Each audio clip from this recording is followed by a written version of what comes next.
It began on a quiet piece of farmland in Adams, Tennessee. The Bell family had come here with hopes of peace, prosperity, and a new beginning. The land stretched wide, the soil was rich, and the nights were so still that you could hear the crickets hum like a lullaby. At first, everything seemed perfect. John Bell, the head of the family, worked the fields during the day while his wife tended to the home. Their children laughed in the open air, running through the tall grass as if nothing in the world could ever touch them.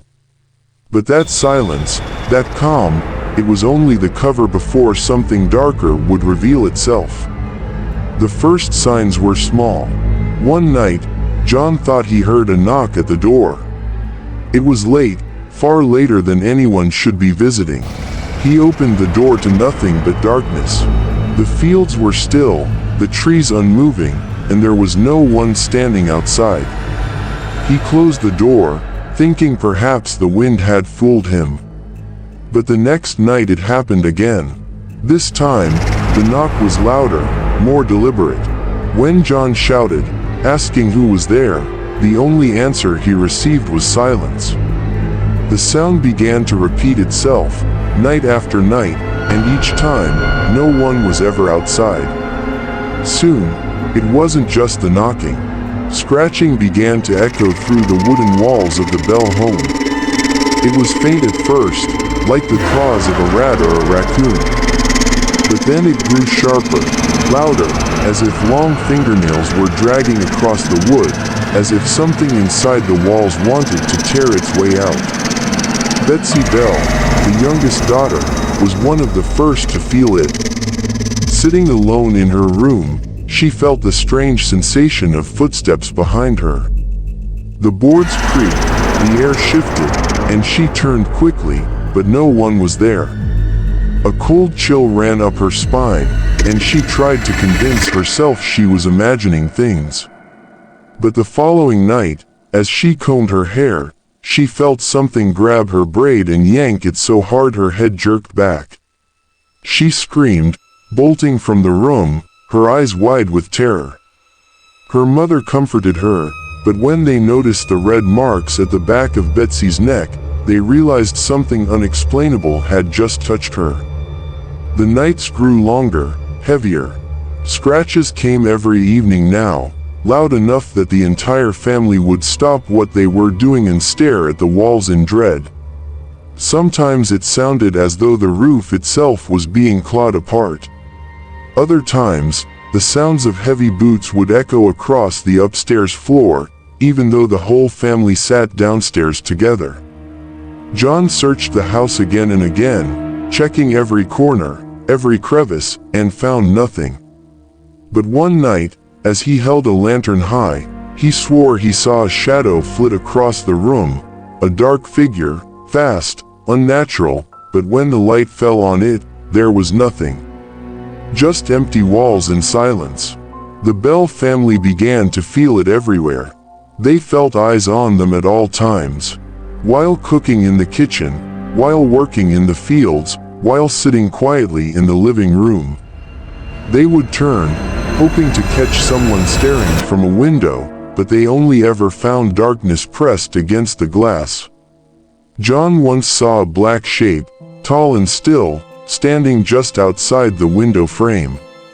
When he ran outside, heart pounding in his chest, the figure melted into the night, gone in an instant. It didn't stop at noises and shadows. Their beds began to move. At night, blankets were pulled from their bodies, pillows slid out from beneath their heads, and the wooden frames creaked as if invisible hands were shaking them. Betsy suffered most of all. Night after night, she screamed as unseen forces slapped her across the face, yanked her hair, and left bruises on her arms. Her cries echoed through the house, waking the entire family, and though they rushed to help her, there was never anyone there to blame. The more they prayed, the worse it seemed to get. They tried to keep quiet about it, afraid of what the townspeople might say. But the whispers spread quickly. Neighbors who visited the Bell house claimed they, too, heard the strange knocking, the violent scratching, the echo of footsteps in empty rooms. Some swore they heard a faint whispering voice, muttering words they could not understand. The Bell family no longer felt safe in their own home. They could not see their tormentor, but they could feel it pressing against them, breathing down their necks, watching every move they made. By now, the house was no longer just a home. It had become a stage for something malicious, something that wanted them to know they were not in control. Every night was a game of survival, waiting, listening, praying the darkness would pass without incident. But it never did. The presence grew stronger with each passing day. What had started as knocks and scratches had become physical, violent, undeniable. And the Bell family, trapped in their own home, could only wonder what would come next. The strange presence in the Bell home no longer hid in shadows. It had made itself known, and it seemed to take pleasure in tormenting the family. At first, it was noises and scratching, but now, it spoke. A disembodied voice filled the rooms, low and whispering, sometimes mocking laughter, sometimes chanting prayers in a tone so strange it chilled the bones of whoever heard it. The Bell family gathered in the living room when the voice first rang clear through the walls. It sang a hymn, one they recognized from church. The sound was as crisp as if a living person stood in the room with them, yet there was no one there. Betsy clung to her mother's dress, trembling, as the family exchanged terrified glances. From that night forward, the voice became bolder. It spoke to them, called out their names, and even mocked their prayers. It imitated the voices of neighbors, repeated conversations word for word that no one but the family had heard, and sometimes it laughed, long, cruel, unending laughter that echoed down the halls long after everyone had fallen silent. It began to answer questions. When John demanded, "Who are you? What do you want from us?" the reply came in a raspy female tone, "I am a spirit. I was once wronged. I will never leave this place." At times, it claimed to be a witch. Other times, it called itself the ghost of a woman who had died nearby. But its stories shifted constantly, as if it wanted to confuse them, as if it enjoyed playing games with their minds. Betsy's torment grew unbearable. Invisible hands struck her face so often that her cheeks carried constant red marks. Her hair was pulled violently, her body thrown from her bed. One night she screamed so loudly the neighbors came running, only to find her lying on the floor, sobbing, with fresh welts across her arms. The neighbors left in shock, whispering prayers as they hurried away. Word spread quickly. People began to say that the Bell family was cursed.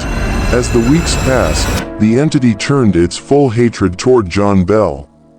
His health began to fail. He complained of a constant pressure in his chest, of being choked when no one was near him. Once, while he sat at the dinner table, he suddenly clutched his throat, gasping for air. The family rushed to his side, but he collapsed to the floor, his eyes bulging in terror, clawing at nothing. Then, just as quickly, the attack ended, and he sat up, drenched in sweat. "It wants me dead," he whispered hoarsely, and the spirit's laughter filled the house in answer. The spirit wasn't always violent. Sometimes it recited passages from the Bible with perfect clarity, as though mocking the family's faith. Other times, it sang in a soft, beautiful voice that echoed through the rafters. But even in those moments, the family knew it was a trick, a cruel attempt to lure them into lowering their guard. Visitors to the Bell farm reported the same. Some heard voices calling their names from the woods. Others swore they were touched by unseen hands, shoved, or had their hair pulled while standing in the parlor. Even those who doubted ghosts left the Bell home shaken and pale, unwilling to ever return. Betsy's suffering became the talk of the community. Every night, she would be thrown into hysterics, beaten and scratched by something no one could see. Friends stayed the night to witness it for themselves, and each left terrified. One described watching Betsy's hair lift into the air and twist around her face as if gripped by invisible fingers. Another swore he saw her lifted from the bed and slammed to the floor by a force that left no footprints, no shadow, only the sound of her crying. The Bell Witch, as they began to call it, seemed to delight in her agony. It taunted her constantly, whispering cruel things about her, telling her she would never escape. The haunting grew so infamous that word reached Nashville, and even Andrew Jackson, who would one day become President of the United States, decided to visit the Bell farm. He arrived with several men, determined to see the haunting for himself. But as they approached the property, the wheels of his carriage suddenly locked in place, refusing to move forward. The horses reared, the men shouted, but no matter how hard they pushed, the carriage would not budge. Frustrated, Jackson cried out, "By the Eternal, this must be the Bell Witch." And at that very moment, a shrill voice answered from nowhere, "Yes, General, I'll see you tonight." The horses lurched forward as if freed, and the men stared in shock. That night, as Jackson's men attempted to sleep inside the Bell home, they were assaulted by the same unseen force. Blankets ripped from their beds, blows struck them in the dark, and one man screamed as his hair was pulled so hard he collapsed to the floor. Terrified, Jackson and his men fled the Bell property the very next morning, swearing they would never return. Even a hardened soldier like Jackson, who had faced war and death, could not stand against what lingered in that farmhouse. The witch's voice became clearer with every passing day. It conversed with visitors, answered questions, and sometimes shouted in anger so loudly the walls shook. But always, it returned to John Bell. It told him, again and again, that it would kill him. "You are mine," it hissed. "I will not rest until you are gone." And John, once a strong and proud man, began to waste away. His face grew pale, his hands shook, and his eyes carried the weight of fear he could never escape. The Bell family no longer slept peacefully. Each night was a nightmare. Each day was filled with dread of the night to come. They prayed for relief, begged for mercy, but the spirit's power only grew. And now, it was no longer just a haunting. It was a war between the living and something that refused to be seen, something that wanted blood. The Bell Witch had made her intentions clear, and the family understood one truth above all else: this was only the beginning of their torment. By the year 1820, the Bell family was broken. The laughter in their home was gone.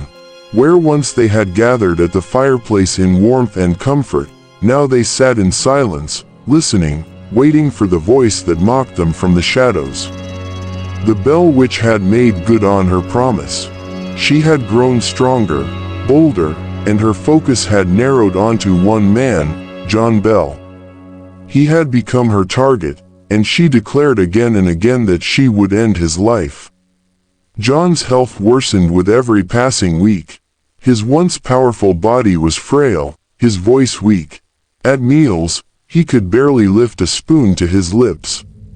He stumbled through the fields he once commanded with strength, now coughing, trembling, clutching his chest as though unseen hands squeezed the life from him.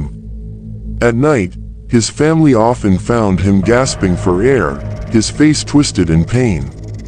"She will not stop," he whispered hoarsely. "She wants me dead." And when he said those words, the spirit's voice laughed from the rafters, gleeful and cruel. The witch no longer tried to hide her hatred. Visitors reported hearing her hiss in John's ear, calling him names, cursing him, and promising his end. She would shout insults, mocking him as a stupid old fool. Betsy would wake in the night to hear the voice growling, "He will never rise again. I'll have him soon." And John's wife wept as her husband withered away under the constant torment. By late 1820, John could no longer leave his bed. His children watched as their father wasted away, his skin pale, his breathing shallow. The spirit announced loudly to everyone in the house, "I will kill him. He will die by my hand." No one doubted her now. They knew the witch's threats were not empty. On the morning of December 20th, John's family found him unconscious in his bed. His breathing was shallow, and on the floor beside his bed sat a strange vial of dark liquid that no one had seen before. The family panicked, rushing to find medicine, but when they returned, the vial was empty. The witch's voice rang out in triumph. "I gave him the dose. He will never rise again." John Bell died that day. The witch laughed through the house, shrieking in victory, shouting for all to hear that she had killed him. His funeral was one of the largest ever held in Robertson County. Friends, neighbors, and curious strangers came to mourn the farmer who had endured years of torment. But even at his funeral, the Bell Witch would not stay silent. As the mourners gathered at his grave, the voice echoed through the crowd, laughing, mocking, singing songs so loud and relentless that the grieving could barely hear the preacher's words. Many left shaken, horrified that the spirit would desecrate even the sanctity of death. After John's death, the witch's torment eased, but it did not vanish. Betsy continued to suffer. The witch taunted her about her engagement, telling her she would never be happy, never live in peace. The constant abuse eventually broke her spirit.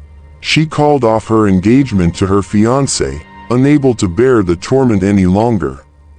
The witch gloated over her heartbreak, declaring victory again. Then, just as suddenly as it had begun, the activity slowed. By 1821, the Bell Witch claimed she would leave, promising to return in 7 years. True to her word, the spirit did return, whispering and mocking once more, though never with the same violent force she had unleashed before. Some say she eventually faded, disappearing into the darkness of the cave near the Bell property. But others believe she never left at all. Today, the legend of the Bell Witch lives on. The Bell Witch Cave in Adams, Tennessee, draws thousands of visitors each year. People claim to hear whispers in the dark, footsteps in the gravel, and the sound of scratching on the stone walls when no one else is near. Some say the witch still lingers, waiting for the chance to torment again, her laughter echoing faintly through the air if you dare to listen closely. The story of the Bell Witch remains one of the most documented hauntings in American history. It was not just rumor, not just whispers. Hundreds of people claimed to hear her voice, feel her presence, and watch her terrorize a family until the head of the house was buried in the ground. To this day, many believe she was real, a force born from hatred, revenge, or something far darker than human understanding. And when the wind moves through the trees in Adams, when the shadows gather at night, some locals still swear, you can hear her laughing.